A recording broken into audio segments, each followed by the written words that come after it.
ရှိရှိတုန်းကရွာတရွာမှာဇနီးမောင်နှံ2ဦးရှိခဲ့တယ်။သူတို့ဟာအိမ်အောင်ပြုခဲ့တာနှစ်တော်ကြာခဲ့ပေမဲ့သားသမီးမထွန်းကားဘူး။သားသမီးယတနာကိုအတော်လိုချင်ဆန္ဒပြင်းပြနေကြပါတယ်။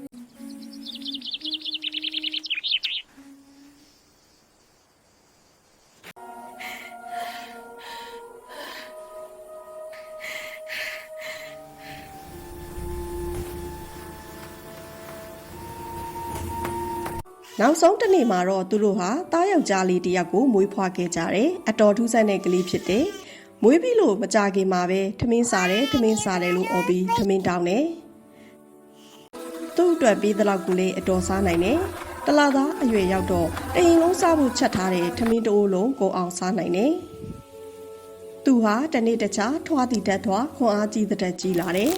။ဒါပေမဲ့မိဘတွေကသူ့ကိုကောင်းကောင်းမွန်မွန်ပဲဆက်ကြွေးထားတယ်။သားတယောက်တည်းမို့ချစ်လဲချစ်ကြတယ်။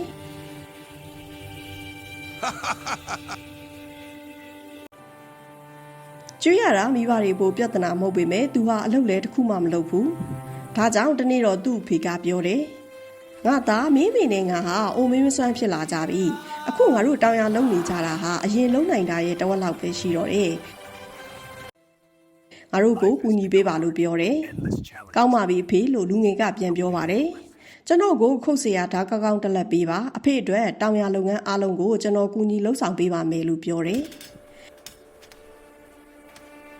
အဖိုးကြီးကအတော်ဝမ်းမြောက်သွားတယ်တားအတွက်ဓာတ်ကောင်းတက်လက်လုပ်ပေးဖို့ရွာကဗပဲဆရာစီမှာသွားမှလိုက်တယ်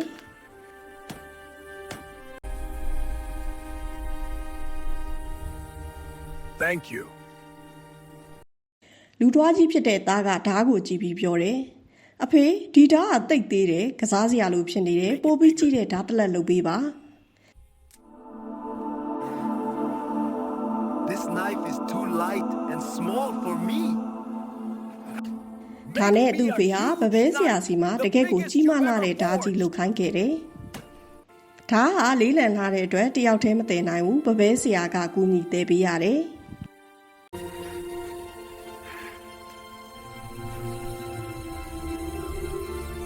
သားဖြစ်သူဟာဓာတ်ကိုသေချာကြည့်ပြီးစကြည့်တယ်။အရွယ်စားကိုကအလေးချိန်ကိုပါသဘောကျသွားတယ်။ကဲအဖေတောင်ရကုန်းမဲ့နေရာကိုညွှန်ပြပါကျွန်တော်ချက်ချင်းပဲခုတ်ထွင်ရှင်းလင်းလိုက်ပါမယ်လို့ပြောတယ်။အဖိုးကြီးကသူ့သားကိုတောင်ဆောင်ကိုခေါ်သွားပြီးသူရှင်းလင်းလိုတဲ့နေရာကိုညွှန်ပြလိုက်တယ်။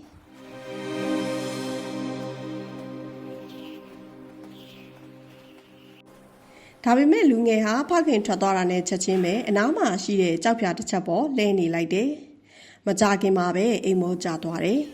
။နေဝင်ချိန်မှာဖခင်ကသားကိုလာခေါ်တယ်။ကြောက်ဖြာပေါ်မှာခေါင်းအိတ်နေတာကိုတွေ့ရတော့သားထတော့အိမ်ပြန်ဖို့အချိန်ရောက်ပြီလို့သူကချင်းချင်းနာနာနဲ့ပြောတယ်။အိုဖေကျွန်တော်ဘာမှမလုပ်ရသေးဘူးစိတ်မကောင်းပါဘူး။ကျွန်တော်အခုပဲလုပ်ပါတော့မယ်လို့ပြောတယ်။အဖိုးကြီးကသူ့သားကိုမနှက်ပြန်မှဆက်လုပ်ဖို့ပြောပေမဲ့လူငယ်ကမဟုတ်သေးပါဘူးအလင်းရောင်ရှိသေးတာပဲခဏလောက်ခုတ်ထွင်ရှင်းလင်းလိုက်ပါမယ်ဆိုပြီးစတင်ရှင်းလင်းပါတယ်တစ်ပင်ကြီးတစ်ပင်ငယ်အားလုံးဟာတောင်ဆောင်ပေါ်မှာလေမုန်တိုင်းကျသလိုပြိုလဲကြကုန်တယ်တခဏတွင်မှာပဲသူ့မိဘတွေစိုက်ပျိုးဖို့အတွက်အများကြီးပုံမကျဲဝင်းတဲ့မြေခွက်တွေပေါ်ထွက်လာပါတော့တယ်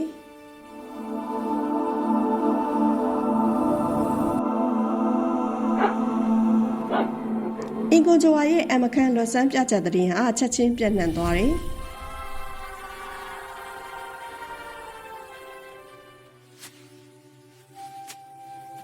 တရွာလုံးဒီအကြောင်းကိုသာပြောနေကြတယ်။အဲ့ဒီကစပြီးသူ့ကိုအင်ကွန်ဂျိုဝါခွန်အားဗလာနဲ့ပြည့်စုံတဲ့သူလို့ခေါ်ကြတယ်။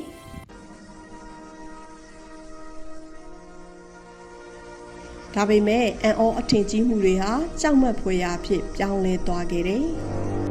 အင်ကွန်ဂျိုဝါဟာသူတို့ရဲ့အသက်အိုးအိမ်တွေအတွက်ထိတ်လန့်စိုးရိမ်စရာဖြစ်တယ်လို့သဘောထားလာကြတယ်။အဖိုးလင်မယားကိုလည်းခွန်အားနဲ့ပြည့်စုံတဲ့ကူဖော်လောင်ပတ်သားတစ်ယောက်ရှိတဲ့အတွက်မနာလိုဖြစ်လာကြတယ်။ We have news about your son. He is in great danger.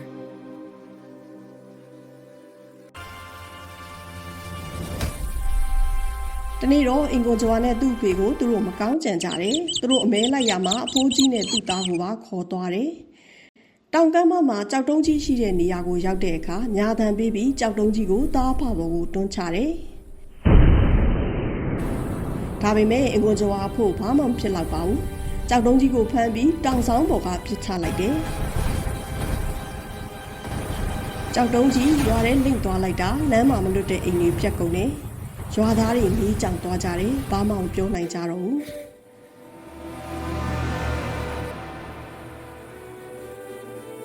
မကြခင်မှာပဲအဖိုးကြီးကိုကြဲကြဲလောင်လောင်အပြစ်ဖို့ကြပါတော့တယ်ခမည်းသားဟာတနေ့ကျုပ်တို့ကိုဒုက္ခပေးမယ်ဆိုတာမပြောဘူးလားကျုပ်တို့ပစ္စည်းတွေဘာဖြစ်ကုန်ပြီလဲခမည်းသူ့ကိုဖယ်ရှားတင်ပြီးအခုပဲလှုပ်လိုက်တော့လို့အတင်းတောင်းဆိုကြတယ်အဖိုးကြီးဟာအလွန်ဝမ်းနည်းသွားပါတယ်သူဟာသူ့သားကိုချစ်တယ်ဒါပေမဲ့သူ့ကိုဖယ်ရှားဖို့လုပ်ရတော့မယ်အဖိုးကြီးကသူ့ရဲ့ထူးဆန်းတဲ့ယောဂါကိုကုသဖို့အတွက်သူ့သားကိုကြားသားအရှာခိုင်းတယ်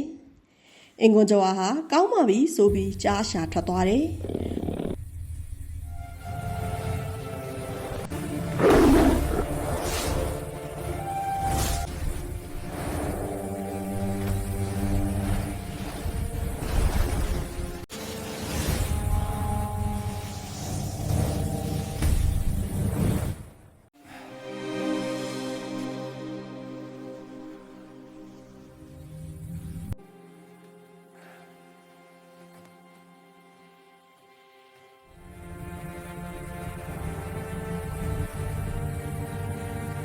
မကြခင်မှာပဲလက်လက်ဆက်ဆက်တတ်ထားတဲ့ကြားကြီးတစ်ကောင်ထမ်းပြီးပြန်လာခဲ့တယ်။သားကကြားနဲ့တိုက်လို့မသေးတာကိုတွေ့ရတော့အဖိုးကြီးကစင်ဆွဲကိုလိုချင်တယ်လို့ပြောပြန်တယ်။အင်ကွန်ကျော်ဟာသူ့အဖေအတွက်စင်အရှာထွက်ခဲ့တယ်။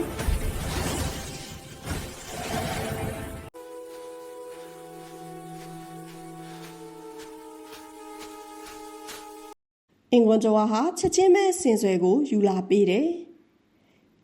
အင်ကွန်ကျော်ဟာဘသူတက်လို့မှမသိနိုင်တဲ့ပုံရှိတယ်။နောက်ဆုံးတော့အဖိုးကြီးဟာခွန်ရမ်းငှက်ကိုဖမ်းခိုင်းလိုက်တယ်။ခွန်ရမ်းဆိုတဲ့ငှက်ဟာအကြီးမားဆုံးနဲ့အရက်ဆက်အကျန်းဆုံးငှက်ဖြစ်တယ်။ဒါပေမဲ့ခွန်ရမ်းငှက်တွေဟာပုံမြင်ထဲမှာသာရှိပြီးတွေ့ဖို့ခက်ခဲလာတဲ့ငှက်တွေဖြစ်တယ်။ဒါပေမဲ့အင်ကွန်ကျော်ဟာသူ့ဖေကိုချစ်လဲချစ်ယိုလဲယူသေးလေတော့တောထက်ထက်တောင်ထက်ထက်လှဲ့လေသွားလာရှာဖွေခဲ့တယ်။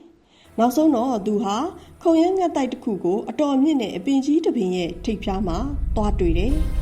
။အတော်ကြာဆောင်တော့မှခုံရမ်းငှက်ဖို့နဲ့ငှက်မနှစ်ကောင်ရောက်လာတယ်။အင်ကွန်ကျော်ဟာခုံရမ်းငှက်မကိုတစ်ချက်ထဲနဲ့တတ်လိုက်တယ်။ဒါပေမဲ့အထီးကလွတ်ထွက်သွားတယ်။အင်ကွန်ကျော်ဘာမှမလုပ်နိုင်သေးခင်ခုံရမ်းငှက်ဖို့ဟာသူ့ပေါ်ကိုတဟုန်ထိုးထိုးဆင်းလိုက်တယ်။သူ့ရဲ့နှလုံးကိုတန်မာလာတဲ့နှုတ်သီးနဲ့စူးစူးဝါးဝါထိုးဖောက်လိုက်တယ်။အင်ကွန်ကျော်ဟာလက်တစ်ဖက်ကသူ့တန်ရာကိုစုပ်ကင်ထားရင်ဖခင်ဖြစ်သူကိုအော်ခေါ်လိုက်တယ်။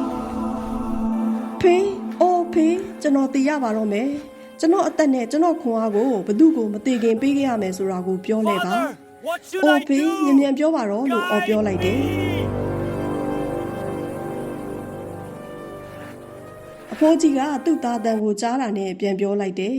။အိုးအင်ကွန်ကျော်ငါသားမင်းရဲ့ခွန်အားကိုရေကိုပေးပြီးအမြဲရှူရှိုက်နေရတဲ့အသက်ကိုတော့လေကိုပေးလိုက်ပါလို့ဝမ်းနဲ့စော်နဲ့ပြန်ပြောလိုက်တယ်။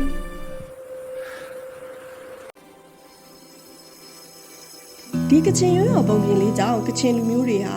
ရေနဲ့လေတို့ရဲ့စွမ်းအားဟာအင်ကွန်ကျော်ရဲ့ခွန်အားဗလအားရင်တွေပဲလို့ယုံကြည်နေကြပါတော့တယ်။